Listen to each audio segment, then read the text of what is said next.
And with that, I think we should get started. And I think first off, we should probably get a common view of what social innovation is all about, what role it plays today and what role it could play in the future, how we can use social innovation to address and meet some of the challenges that we have ahead. For this, we have invited 3 experts who have been asked to do their personal and their professional interpretation of social innovation, and also give us a bit of a forecast what we can expect within this field, both from a global and Nordic perspective.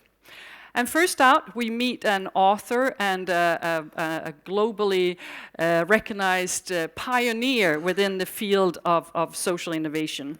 He was the founder of Britain's leading think tank, a cross-party think tank called Demos.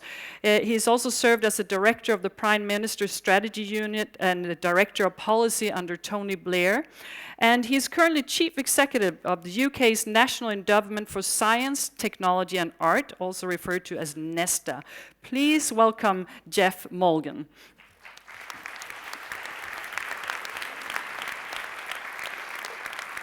Hello, Goeff. Good morning. I believe this is yours. Yeah. And if you want some, would you like some water? Yeah, some water. So thanks very much for the invitation to be here. I first came to Malmö 17 years ago and visited some of the housing estates with very diverse populations, quite like many cities in the UK. And since then, it's striking to see how the physical shape of the city has changed. I guess the psychology of the city has changed. Slightly unfortunately, in Britain, the main image of this part of the world is entirely dominated by television's perspective on this area as a place where murders happen all the time. Beautifully filmed murders.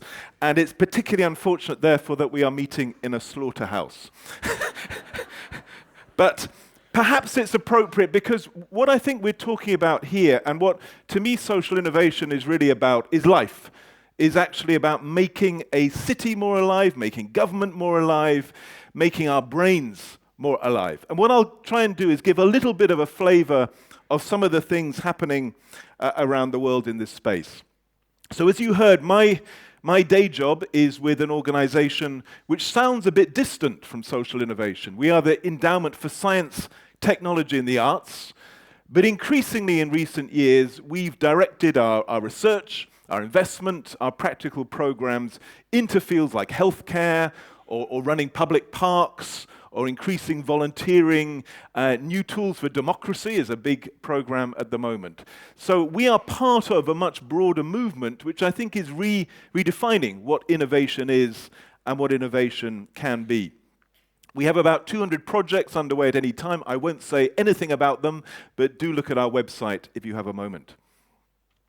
For me, what the next 2 days here are about is really how do you answer the big questions you see around the streets of a city like this? How do you get education to actually prepare young people for the reality of the life they will have in 10, 20, 40 years' time?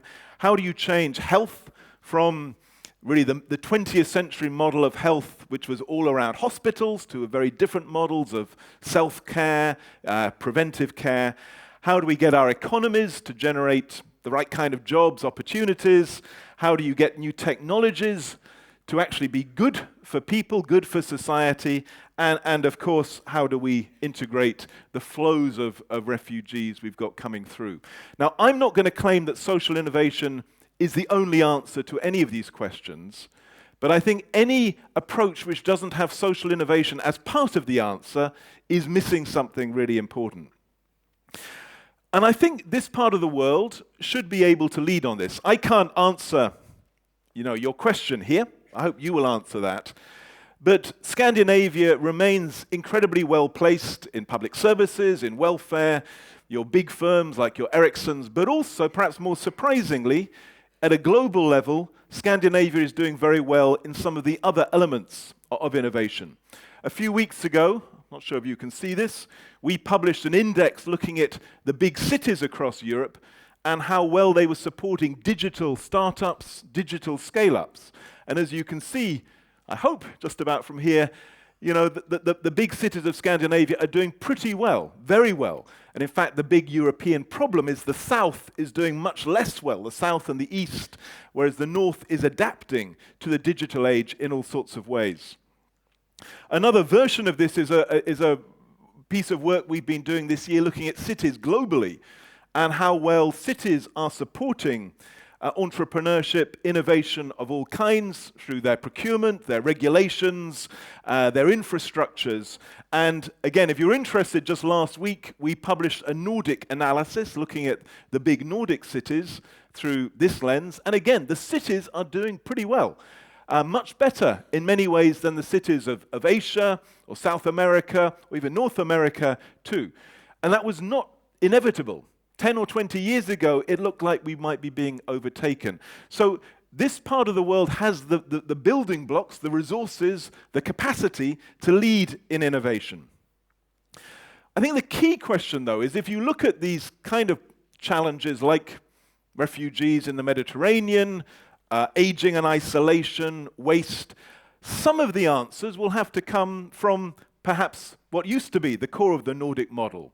Cleverly worked out policies, consensus at the top about what needs to be done, national programs. But I think for all of these as well, you need to tap other sources of creativity, other sources of energy, and you cannot rely on the top-down solutions alone. It's the combination which will lead to success. And I think this is what takes us to being part of a much bigger global shift in how innovation is thought about. Do any of you recognize that picture there? That is Bell Labs, which in a way was the symbol of 20th century innovation. A big center, almost public, full of scientists and technologists, almost all men, sort of in white coats, dreaming up new solutions like the microchip, which then sort of flowed out into society. And in that view, the role of government was to fund this sort of R&D, and then ultimately society would benefit. But now we see very different kinds of innovation model in the economy, much more service innovation. I came here on EasyJet, much more user-driven innovation.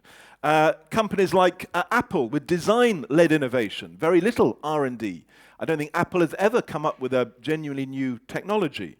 Much more open innovation, companies using the brain power of the whole world, the whole of society, maker spaces. We're just next week publishing a survey of Chinese maker spaces, an extraordinary array of these places for making things all over China.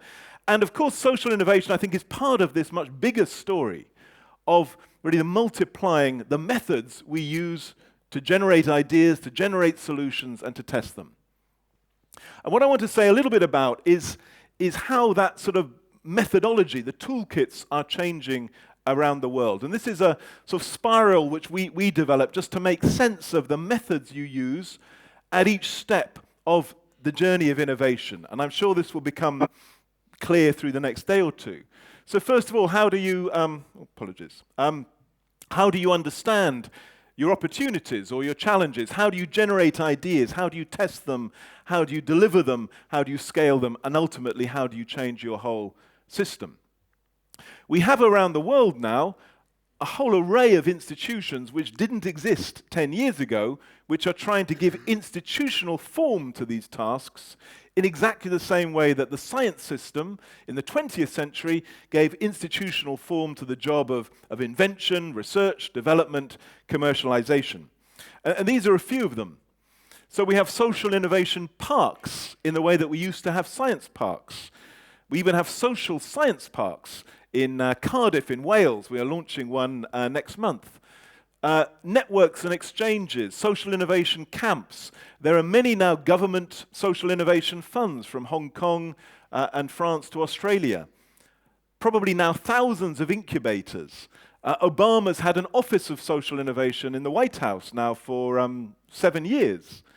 We have social innovation mayors like Wonsoon Park, the mayor of Seoul, who's probably going to be the next president of Korea in about 2 years' time.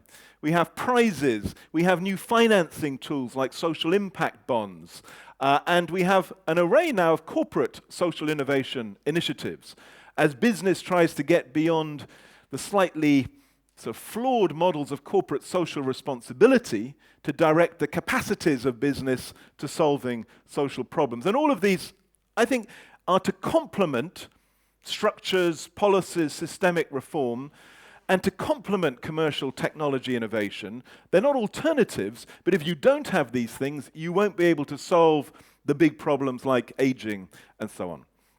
And so we see around the world these new methods, better ways of understanding, let's say, the opportunities of big data or smartphones or the challenges of very, very diverse populations. And I think one of the key things social innovation often brings is a sense of lived experience, what it feels like to be a refugee or an unemployed teenager, and not just looking at the statistics, but taking account of life and feeling and mood. We have a whole array of methods of generating more ideas, prizes, accelerators, open calls. And this is something governments are not very good at. I've worked a lot of my life in governments. They are not good at creativity. And so they've needed help from different methods which widen the menu of possibilities. The whole spirit, I think, of social innovation is quickly move from an idea into practice. Learn by doing, even on a small scale. Don't produce huge reports and huge strategies. Get into the reality of lived practice fast. And then we have a whole set of methods on evidence and experiment, a growing social investment market globally, which is now billions of dollars and euros, to help scale the good innovations. In my country, we now have a €1 billion wholesale bank to finance social innovations, which has completely transformed the field, and that is funded entirely from unclaimed bank accounts. The government passed the law. I'm not sure if any of you have forgotten your bank accounts. You probably have somewhere. And anyway, that was sort of dead money, which has been brought alive through this method, and then a whole set of ways of thinking about whole system change. And let's say a primary area of work for me at the moment is whole system change in health, how to completely transform the role of hospitals, doctors, nurses, neighbors, families around healthcare. And I think if I had to summarize what these are about, these are in part about being more creative. And if you're interested, we have developed a set of toolkits on creativity. This is funded mainly by the Rockefeller Foundation and shown how there are all sorts of tools you can use to get any group of frontline staff or managers or politicians to generate more creative ideas. For example, starting with inversion, where you turn things upside down. You experiment about thinking of, the pupil as a teacher, the patient as a doctor, and see where that takes you. But lots of other methods of creativity which make this easy, accessible, every day. But also a lot of methods around evidence. This is an example which I think sort of sums it up. Have any of you seen this TV series, Scared Straight? So this was an interesting program in the US which got former criminals in their mid-20s to go into schools, to talk to classrooms and terrify the teenagers to stop them becoming criminals. And American foundations put hundreds of millions of dollars into this. As you can see, it has its own TV series on at the moment. Seems very plausible that this should work, but when rigorous research was done on whether it worked, can you see what that shows? So the children exposed to Scared Straight were more likely to become criminals, not less. Now, another time we can talk about why that is the case, but I'm obsessed with evidence because many things which seem plausible and might work actually don't work. And so we need both more creativity and more measurement and more rigor for social innovation to thrive. So I'm going to say a little bit about just 2 or 3 fields which I hope bring this alive, and which exemplify, say, this emerging space of new innovation tools. Perhaps just before I do, very quickly, here is what some of my colleagues have put together as really a map of the emergent space, which you're going to be talking about in the next 2 days. How new tools for creativity are taking shape, how new tools for developing talent and human capital in all its forms, how people are thinking about technology, how people are thinking about intelligence and insights. And this is an emerging landscape which, at its edges, very much merges into commercial innovation, design, technology, and so on, but is becoming a kind of landscape which anyone interested in ideas and change and problem solving needs to be familiar with. So, very quick examples. First of all, education. How do you make education really fit for the world of 10, 20, 30 years into the future? How many people in this room actually work in education? Quick show of hands. Quite a lot of you. Okay. How many of you have seen this sort of analysis? This is the probability that different jobs will be replaced by computers or robots in the next 20 years. And are any of you in any of these categories? So if you're a recreational therapist or a masseur, you're safe. No robot is going to do that. That's why that's the top. If you're working in telemarketing, go back to university, get a new. And as you can see, I hope you can see, all sorts of roles, including economists, 43% likely to disappear, editors, real estate sales agents, I'm glad to say, are very much threatened, and so on. Now, to summarize a very complicated set of analyses, and we've done quite a bit of this at Nesta, the jobs which will survive are ones with higher elements of creativity, high elements of social intelligence, how to work with others in teams, and also dexterity. And yet what's remarkable is how little of education planning is taking this on board. There are, around the world, extraordinary arrays of innovations underway. That top one is Pratham from India, which reaches about 40 million children, a hugely scaled-up social innovation. There are things like the Mondragon Team Academy and online things like Khan and Udacity, which are beginning to attempt to answer that. But I would say most government education departments around the world seem to be completely ignoring even what we know about the future. One of the social innovations I'm involved in, which is trying to answer that, is a thing called studio schools, where we've tried to develop a new model of school to appeal to the teenagers who are most bored by current schooling, and to respond to employers who tell us the teenagers just aren't ready for the workplace, even the ones with good exams. And so we now have nearly 50 schools across the UK. This is some pictures from the one in Liverpool, which links into the computing industry and the games industry. The teenagers work on real projects with the businesses, multidisciplinary, problem-solving, practical projects. They get paid for their work. It's very motivating. They do much better. The model works. But what's interesting is it could not have come from within the system. It could not have come from within existing schools. It had to, as it were, come from outside and combine ideas from very different sources. So, for example, every pupil has a personal coach in the way that you might in the workplace, but would never happen in a normal school. And the curriculum is all about things like relationships, emotional intelligence, thinking.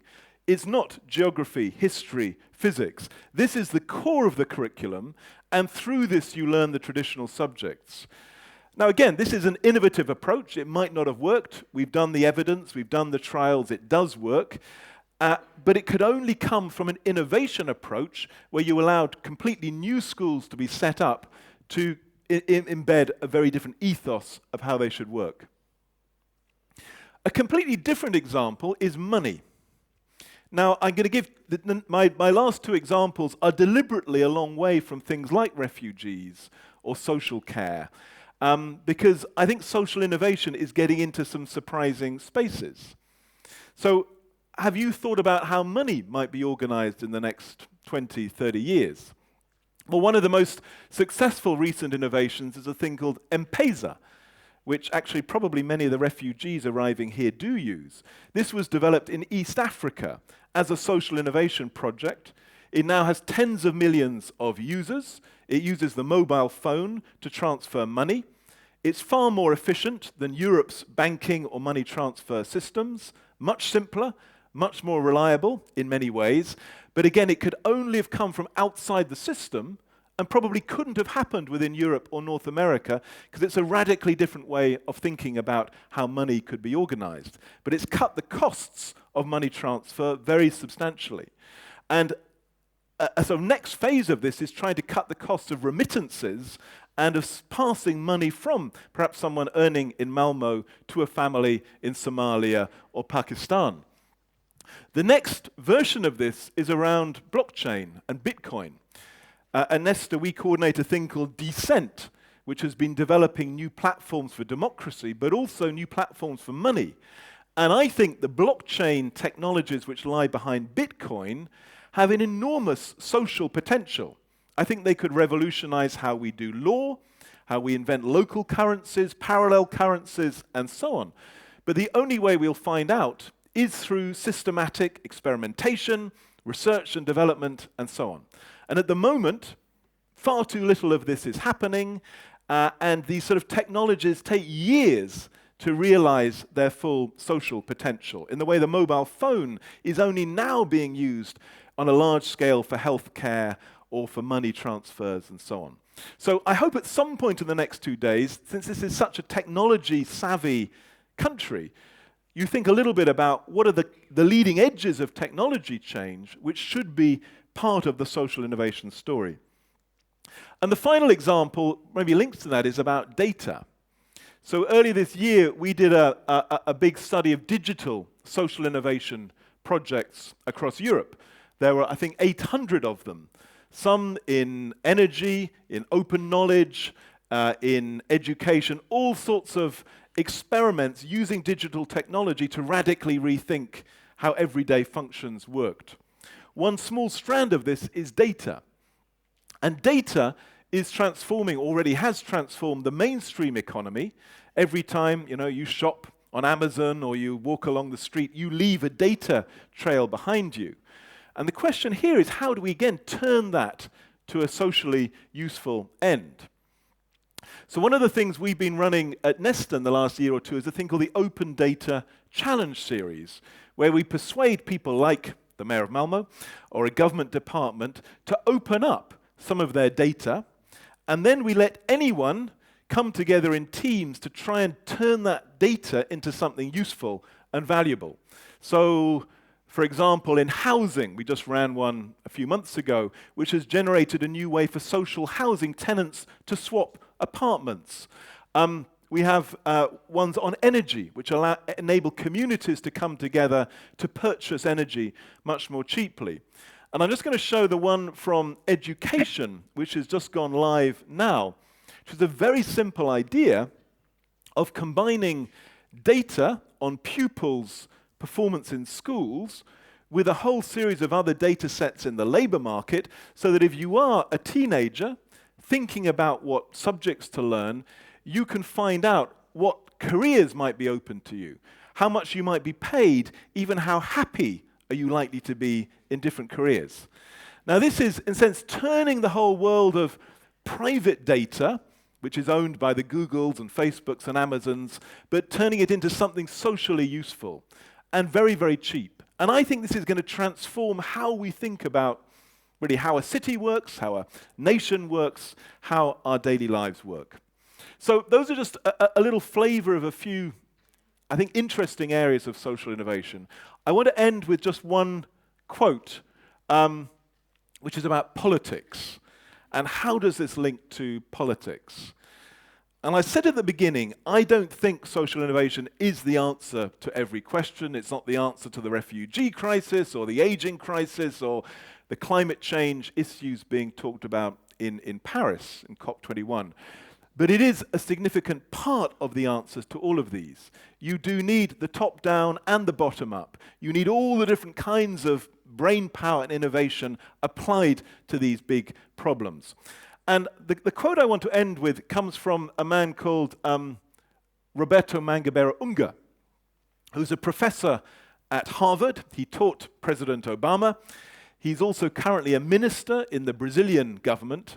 He's a philosopher, an extraordinary intellect. And this is from a book which came out a few weeks ago, which we published, called New Frontiers in Social Innovation Research. And he compared what he called the minimalist and the maximalist view of social innovation. The minimalist view is up there. So in this view, social innovation is part of civil society, the third sector. It connects to the philosophies of communitarianism, voluntarism, anti-statist socialism. And that's fine. That's good, and many of us sort of live in that space. But Unger says that we should also think about the maximalist view, which is concerned with the whole of society and its institutional arrangements and its dominant forms of consciousness.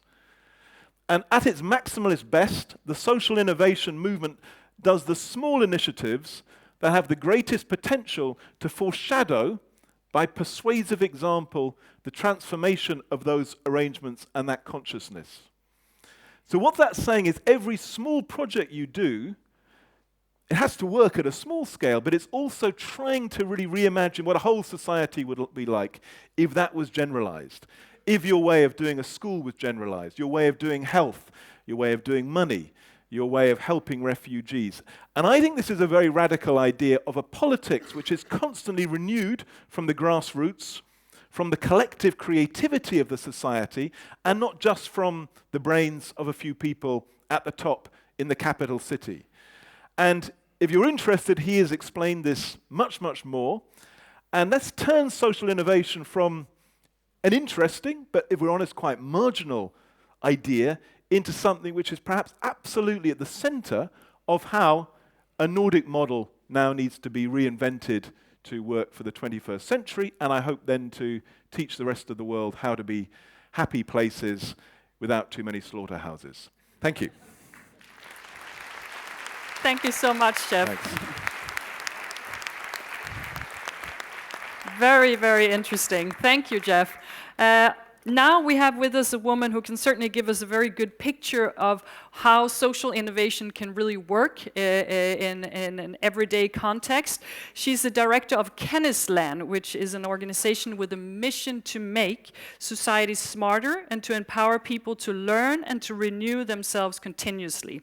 She also advises governments and organizations on matters dealing with innovation strategy, social innovation, and policy making. So it's a great honor for us to have her here with us today. Please welcome Chris Sigaloff.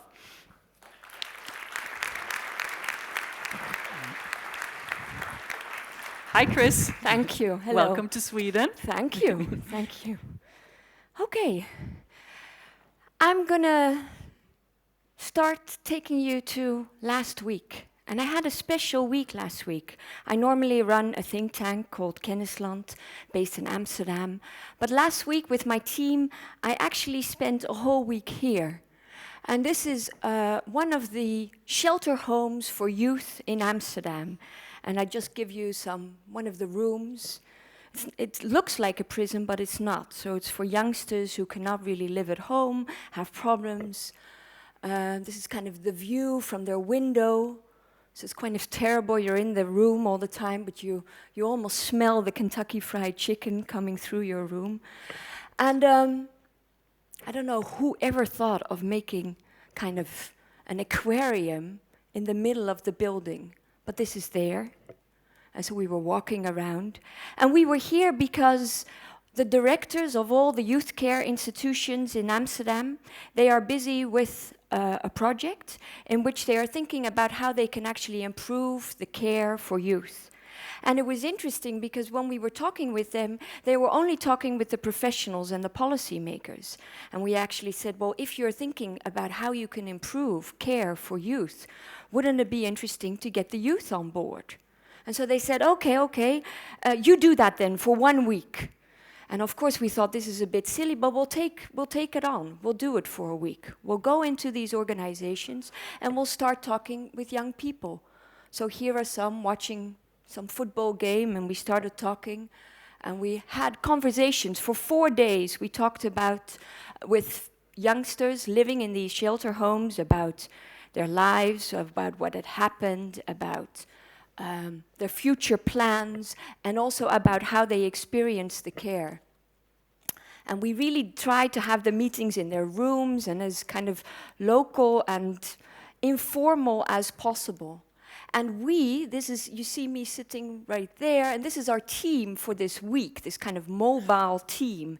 And the interesting thing is that it's a couple of people from my organization, but it's also youth care professionals who actually we said, okay, if we do this project, we want them for a week with us, and we're going to work with them. And so here it is, we are interviewing young people, we're having conversations, and we're actually typing up all their stories, their narratives. We go back to the youngsters and ask them, do you agree with the story? Is this kind of how we said it? Did we translate your story in a good way? And then when they approved, we all put them on a blog for everyone actually to see. So we had Monday, Tuesday, Wednesday, Thursday. We took about 17 of these stories. We also talked with other professionals, with parents. And then on the Friday, here again you see me from last week, we had all the directors of the youth organizations, of the youth care policy makers in the room. And we actually said, okay, we worked for 1 week, and here are our results. And we were there again, standing with all the professionals, and also quite a lot of the young people had come with us to this meeting. And we had put all the stories on the wall. And so you see us here, 2 of the youngsters are talking about it and talking about their experiences. And here we see each other, the 2 guys, the professionals. And it was interesting to see that although a lot of the themes that we came up with, of course, in a way, were recognizable for a lot of the policymakers. They would know what would happen. But still being there in the room, reading the stories, really literally in front of them, made quite an impact. And it was a very powerful, emotional meeting, actually. And so you see them reading the stories on the side. Just to give you one of the stories, for example, one of the girls that I talked to, which made one of the biggest impressions to me, is Aisha. It's another name, but I call her Aisha. She's 17. She'd been living in a shelter already for 3 years. She wasn't going to school anymore because she had missed so much school that she really didn't fit into school anymore. So she said actually to me, I'm just bored all day long. I'm sitting watching TV, and I wait till my other friends come from school. And she's from a Moroccan descent. And when I talked to her, you know, I have a 14-year-old myself, I actually thought it's very similar. You know, she's a bit of a wild child. She has a bit of a big mouth, bit feisty, but is nothing really so extraordinary. So what happened in this life that she suddenly is now for 3 years in a shelter care like this? And I think the thing that really struck me is that she said, well, the only thing now I'm doing is I'm waiting till I'm 18, and then my life is starting. I lost my youth. It's gone. Now I'm waiting till I'm 18. And when I asked her, what are your plans? What would you like to do? She said, I don't have plans. The only thing I first need to know is how I can actually deal with freedom, because I have not learned what it is to be free. Every time she also had a problem that when she would be, you know, on, how do you say that, when they would let her off for a week, she would go crazy because she didn't know what to do in a week out of the shelter. So the story really struck to me, like, how is it possible? One thing she did say is, I would like to help others. I would like to tell this story, and that perhaps on this couple of crucial moments when I was 15, I would have listened to my parents, or I would have gone to school, and perhaps I can translate these stories to others. So a couple of the recurring themes in a week that came up is, the loudest thing that we heard is that all the youth actually said, we don't feel heard in the system. There have been very crucial moments that we suddenly got taken out of our house, or that we had to do something, and people talked about us. Decisions were made for us. A lot of them actually do understand why they were placed out of their home, but they didn't feel in control at all. A lot of them said also, this is one of the first times that I could actually tell my story. They also said when we had the presentation, they said, I'm so happy I could be here and tell my story. It's that I could actually have a role here as a participant. So somehow our system And I bet, at least in Holland, but I bet this is also something you would have in Scandinavia. We have lots of good intentions, and we have a strong state and a strong welfare system. But somehow things go wrong in the intentions, and people are perhaps almost more treated as patients than as actors themselves. Another one, of course, is completely recognizable to you all here in the room, but the lack of cooperation between the organizations. So many of the stories were about where it went wrong, when there was a transfer from one organization to the other, or from one professional to the other. And also people saying, I talked to about 800 people in these 3 years, but where was my fixed person who I could actually talk to? The mismatch between the world inside of the institutions and the world outside. So a lot of them saying, as I was just saying, in the institution, you learn how to survive in an institution. You know how to abide the rules. Some of them were saying it's like a video game. If you behave well, you get points, then you can get extra freedom, and they were experts in doing that. But it was very literally, not much at all oriented to how life outside of the shelters would actually operate.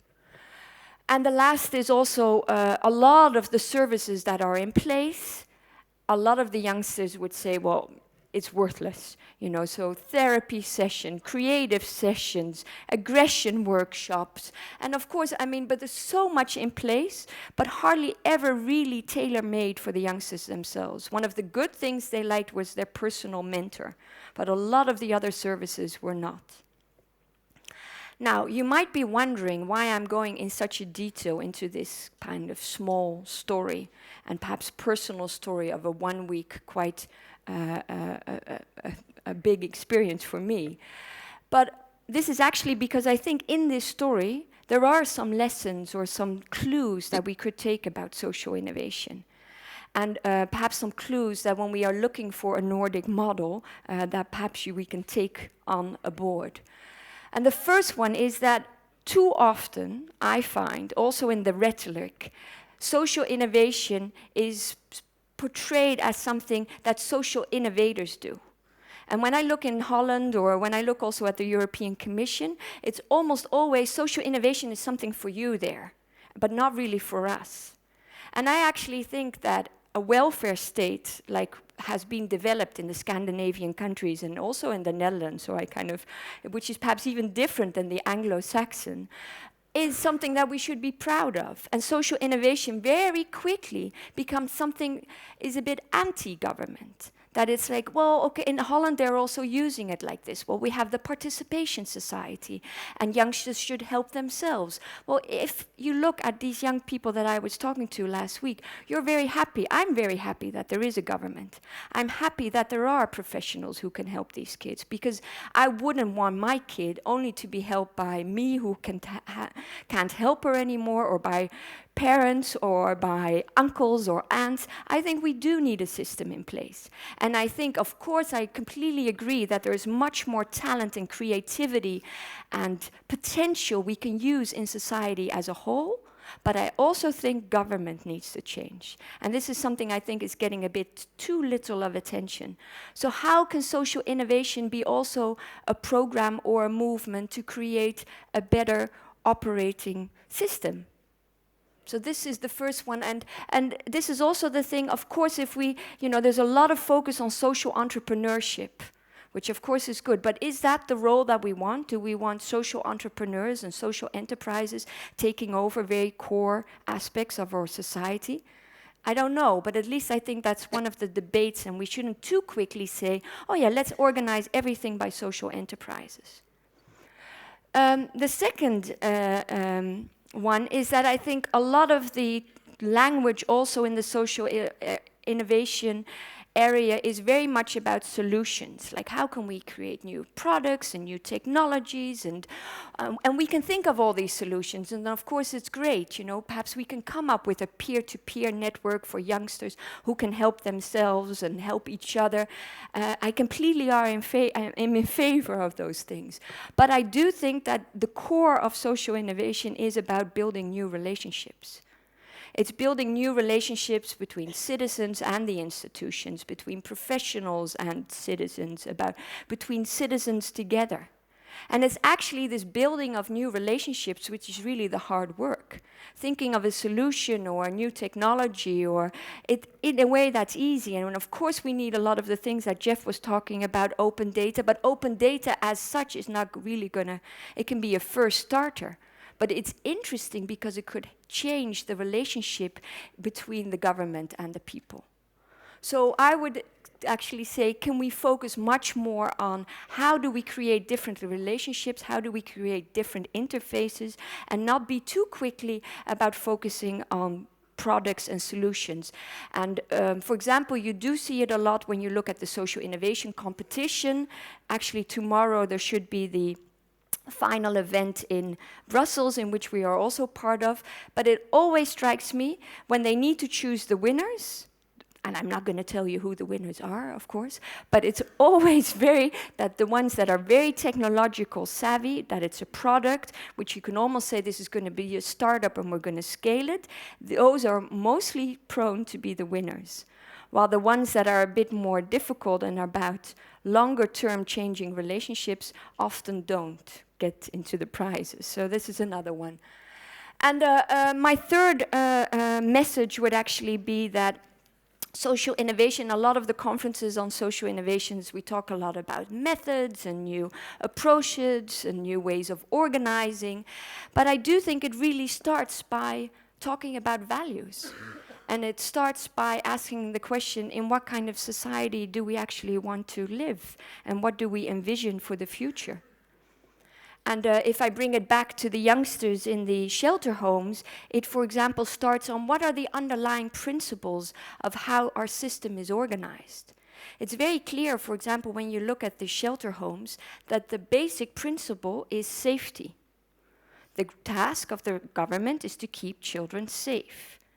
And it's a complicated question, I don't have an answer. But is safety more important than thriving?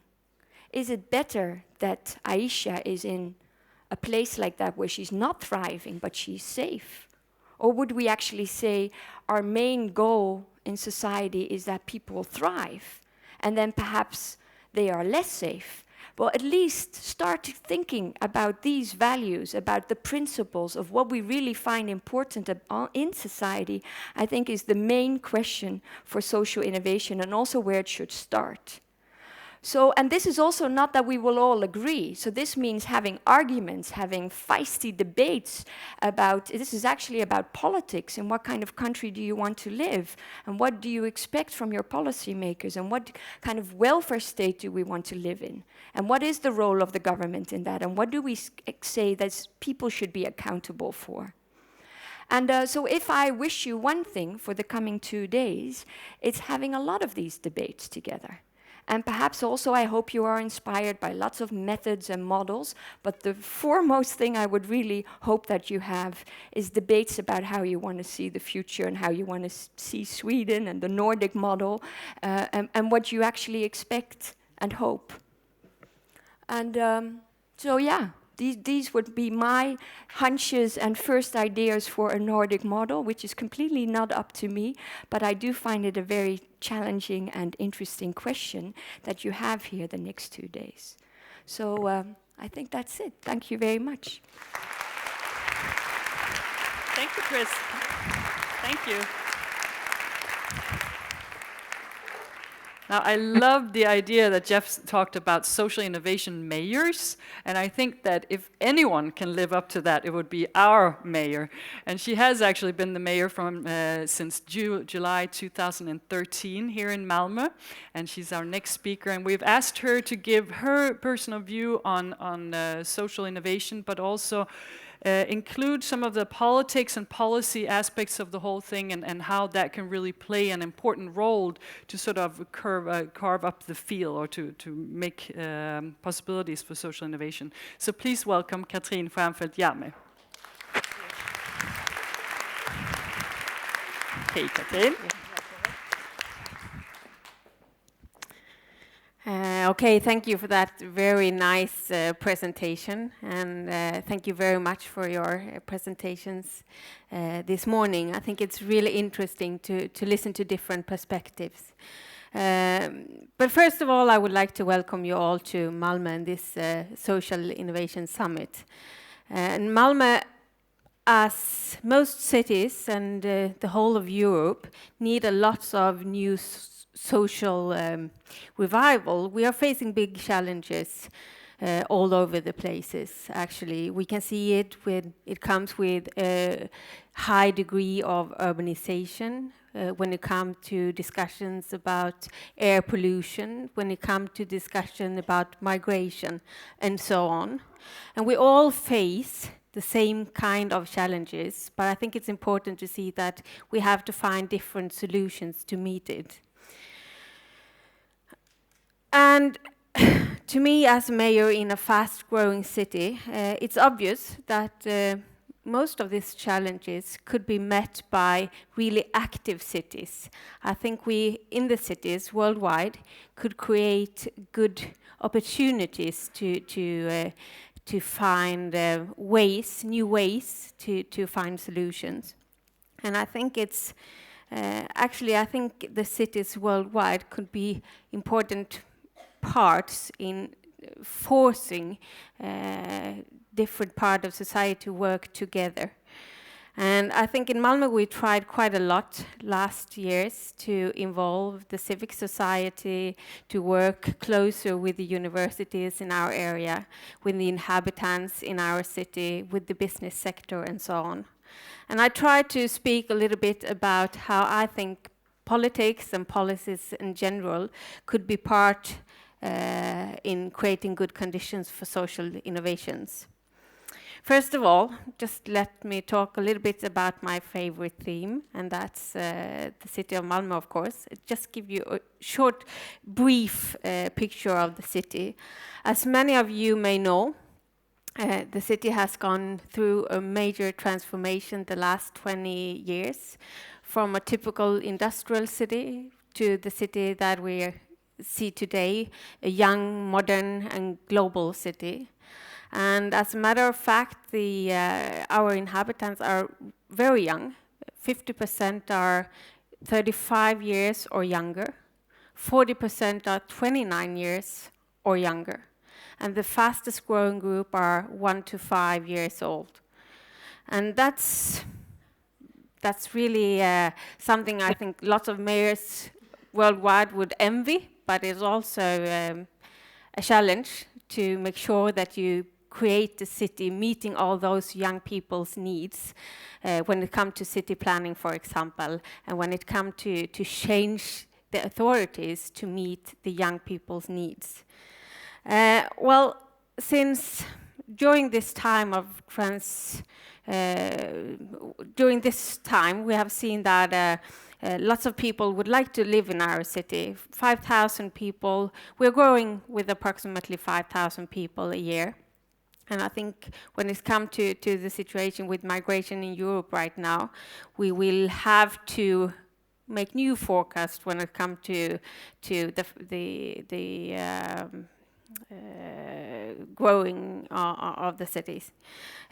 Actually, at the moment, we see that people want to live in our city, both citizens but also new businesses. We can see that lots of businesses are created like every day. Lots of businesses are actually heading to Malmö because they can see it's something happening in the city and they would like to take part of it. For example, IBM just a couple of weeks ago announced that they will have their new development office placed in Malmö because they would like to take part of the situation where we have this global, young, and open-minded city. And I think that's something that we have strived to make sure that we can use the thing that our population is from worldwide, 179 nationalities, for example, and that we are a modern and young and global city. So now we can see it attracts both people and business, and that's something that we welcome, of course. So That's the brief background of the city, and I can see the transformation has been relied on some strategical, very important decisions, but also with the high, ambitious political goals. And I think it's, you can say that when we have been working with new city developments, new city district, we have focused very much on innovative solutions for urban planning, for example. And during this time, we have included lots of different businesses, tried to cooperate with people with new ideas for solutions to make, like for the Western Harbour, sustainable in all ways when it comes to heating, cooling, waste management, and things like that. And still, even though we started 2001 with that city district, we still have visitors from all over the world to see and take part of the innovative solutions that we started with at that time. And now I think the new chapter, when we talk about the development of the city, must focus in the very same way as we did on environmental solution, on sustainable social solutions. I think it's important to see and create a platform where we make sure that all our inhabitants are able to take part of the good development. We have, as many other cities, huge problems with a high degree of unemployment. We have a gap between the people with the most, with the lowest income and the very highest, but also when it comes to different social standards and health. And a couple of years ago, in 2010, we decided to launch the first local commission to create equality in health. We were inspired at that time of the commission, the World Health Organization, their commission Closing the Gap. And that commission, they actually urged worldwide all nations to work to create equality in health in different ways, according to different standards in different nations. But at that time, the government in Sweden, they didn't really do that much with the World Health Organization's commission. And we decided to just to try to make a local version. And we invited lots of commissioners from different fields, and we also, during those 2 years they were working, they worked close together with the chairman of the World Health Organization, Sir Michael Marmot. And during this time, they worked, and they include 2,000 people during the process. And we asked them, when we launched the commission, to focus on different fields. When it came to childhood and when it came to living conditions in childhood, when it came to city planning and democracy, and when it came to socioeconomic standard according to health. And that was the main focus for the commission. And they worked quite hard for 2 years. They could been working for like several years, because I think the perspectives and the proposals were really, well, you can see that you can work forever to find new solutions. But we decided to give them 2 years to make sure that it's just something that starts a new process in our municipality. So 2 years, they cooperate with at least 2,000 people in different ways, and they sorted out 2 broad recommendations and 73 action proposals to the city.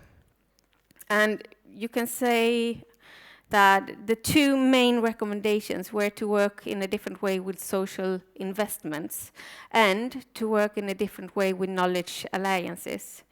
And we have tried to see this commission as a start for a new way of our administration to work. And it comes to, I think,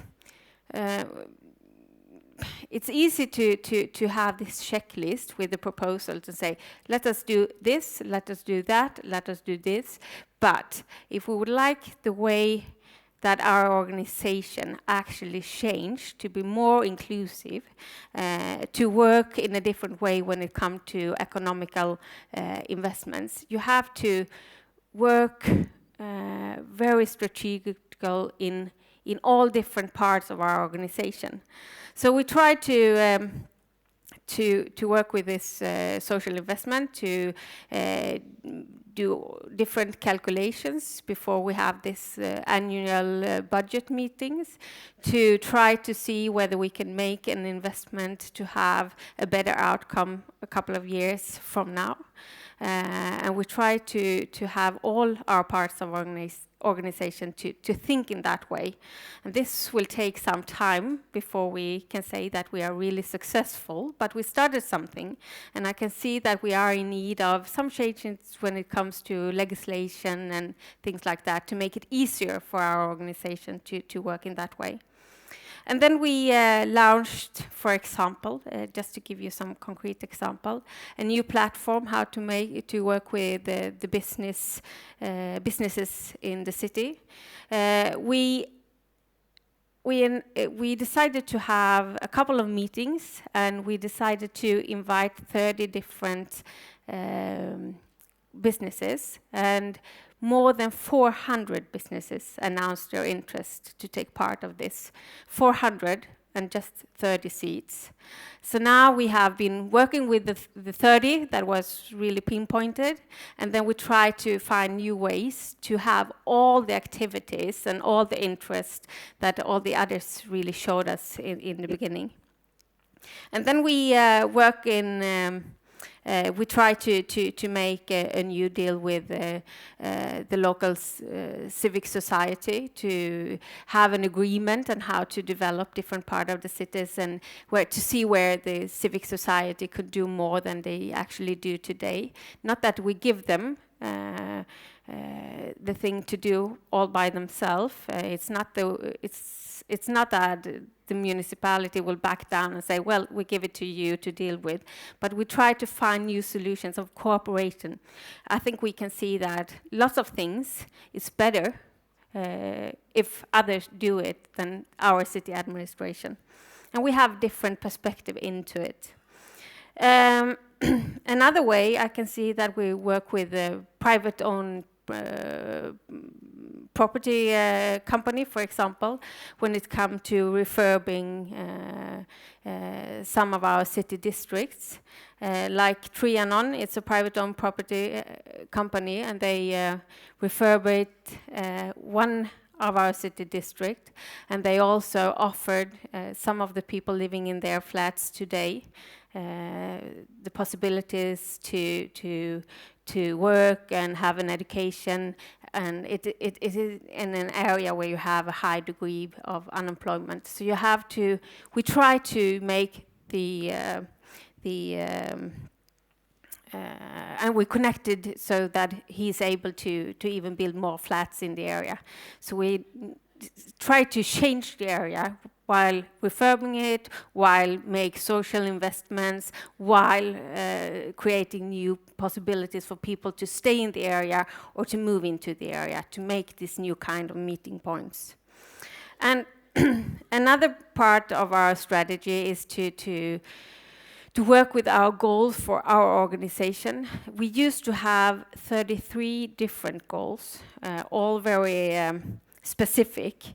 And we decided to reduce the amount of goals to make sure that our whole organization are working in the same kind of field, but to aim fewer goals, wider goals, but to let them work in different ways, not that very specific that we used to be. For example, our first of our 9 goals has a more visionary approach, and it describes Malmö as an open, young and modern city that never settles down for the ordinary. We would like our organization to have the mandate to be innovative. We would like our all actors to work in our organization, to work with actors outside the city, and we would like them to feel that it's okay to test, it's okay to make mistakes.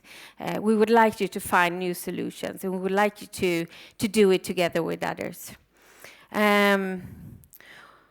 I think that's a key issue, actually, to try to organize in a way that you give people mandate to find new solutions, to work to create solutions together with others. And I think Malmö during those years have learned how to be more innovative, learned that it's so important that you create a city, not from the municipality itself, but we do it together with others. And I think that's the key question, actually, how to make sustainable cities, to act together with others, together with other cities. For 2 weeks ago, we had representatives from 90 different European cities here in Malmö, and we were discussing social sustainability, and we were preparing the meeting in Paris for next week, where we go together and we exchange our experiences. And we will keep on working on the global level to learn from others and give our example, but we will focus even more to listen to the people in Malmö, the businesses, the civic society, and be very open to try new ideas. I think that's the solution. Thank you. Thank you, Katrin. And unfortunately, we've run out of time, so we won't be able to bring Chris and Jeff up, which it makes me really sad. I hope that you all follow them on social media, and also the presentation will be available on Bambuser, so you can go back and look at all those clever thoughts that were shared with us. And thank you, Katrin, for sharing some of the regional work that we do here. Before you leave, please don't leave, because I have one very important thing that I want to share with you too. We're constantly looking to sort of describe social innovation in a better place, in a better way, and to showcase some of the concrete examples of social innovation in our country and in our region. And for that reason, we went out a couple of weeks or months ago and asked people to nominate different companies or different initiatives that we could sort of help and highlight. And from all these nominations, we chose 11 different companies or initiatives, and we gave them some space out in the Summit Saloon where you could visit them and talk to them. But we also wanted to just give them 1 minute on stage so that you can all become ambassadors for these initiatives, and we can all sort of help them out bringing their message through. So with me now, I have Gunilla Lundberg from the IT Guide, and I also have Maria and Julia from Odlingsverket i Seved. Welcome. Let's see if there we go. Here we go. So welcome up on the stage and in the spotlight. You certainly deserve this. Let me just hear, what is your business all about? Itguiden is about the young refugees who is coming to Sweden, and they are keen to learn the language and know more about the country.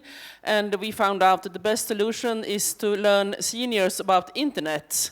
And the seniors, they are also keen to these new young immigrants, and we can make a very good meeting between these two groups.